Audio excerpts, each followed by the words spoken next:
Give me some sense of the challenges that ports in East and Southern Africa face. The biggest challenge is capacity. There is, the economy is growing, the infrastructure is not growing at the same pace as the economy is pushing us. So you're pointing to backlogs, bottlenecks here. Just give me some sense of where the cargo is coming from. Am I correct in saying that a lot of these manufactured goods to supply Africa's growing middle class is coming from the East? Yes, it's coming from the East, and particularly China, Japan when it comes to motor vehicle and electronic parts, Korea and Singapore. All these are sources of manufactured goods imports into Eastern Southern Africa. Let's be blunt though, I know that many Africans are worried about the porous nature of some of these ports, about crime, about contraband, about drugs, ivory being smuggled in and out of places like Mombasa or Maputo. How much of a problem is it, and how much of a concern is it for you?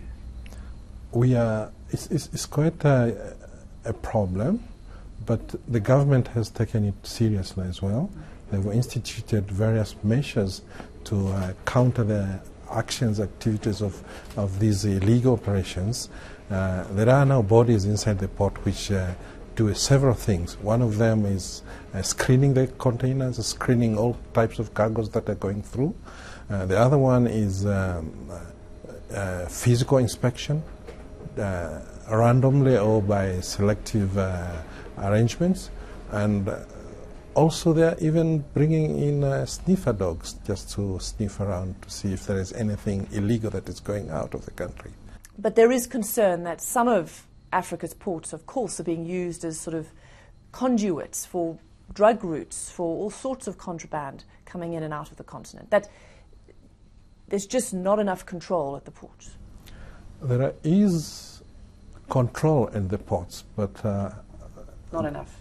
Not enough, because these people are also working very hard to go around what we are trying to protect, and it's not really drugs which are a big problem. It is banned exports like ivory, wood, timber, and some agricultural products. Which so Africa's natural resources, being smuggled out of the continent. Yeah, they're protected species.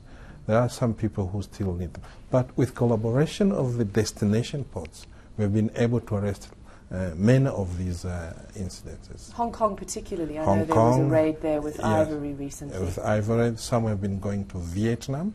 These have been arrested as well. And many other places, Dubai.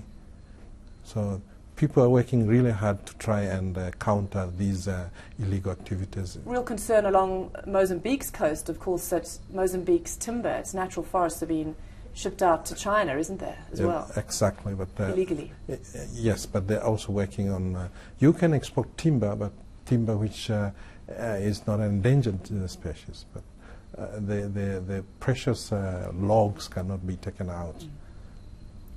A lot to keep an eye on. I admit, yes, if you do not work closely with all the bodies involved in ensuring that trade is legal, whatever is going out is just the legal, yes, indeed, you're going to face an uphill task. But all efforts are bearing a lot of fruit, I must say.